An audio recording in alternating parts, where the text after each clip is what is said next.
This is absolutely insane. Like I knew it was an expensive movie, and thankfully with the British system, they did film the movie over there. So thanks to money that they can get back, we were able to see these numbers without just hearing the PR marketing about when they tell us something's a $200 million budget, and we know that's just simply not going to be the case, and that they're lying about the numbers. But here you go.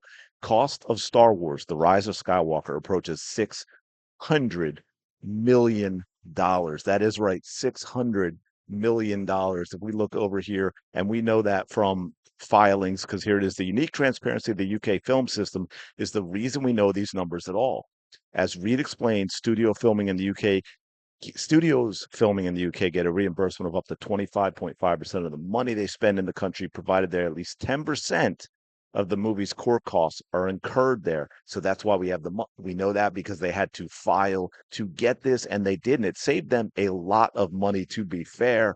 Let me see if I can find it down here. Yeah, it says thanks to the UK's film reimbursement program, the studio received 103.8 million back from the British government, lowering its net outlay to 489.9, so 490 million, so still almost $500 million, which means, when we don't know the marketing, so sometimes if we're going just by the budget of the movie, we could be a little under or overstating what it is, depending on how hardcore a company goes with marketing. I'm guessing Disney, with the Rise of Skywalker, probably spent a ton of money on marketing. But let's just say that we only know this number.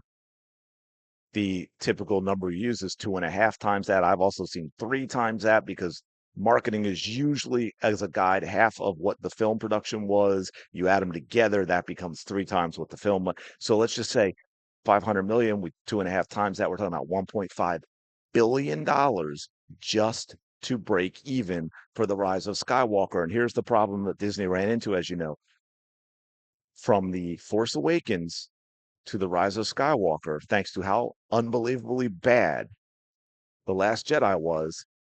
We went from a $2 billion movie with The Force Awakens to the conclusion of the trilogy, $1 billion, slightly over 1 billion. If we're going to be honest, take a look at our 1.069, almost $1.07 billion.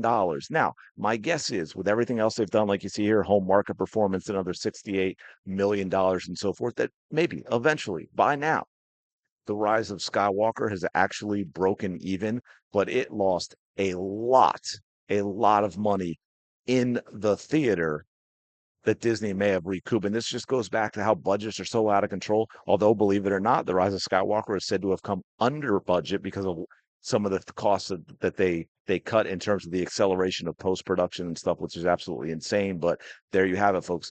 Almost $600 million to produce a terrible, terrible film that has been part of the reason Disney has absolutely destroyed Star Wars. So let me know your thoughts in the comments below. Appreciate you being here. Thanks so much. Smash the like button, subscribe to the channel. Really do appreciate it. Go have the day you deserve.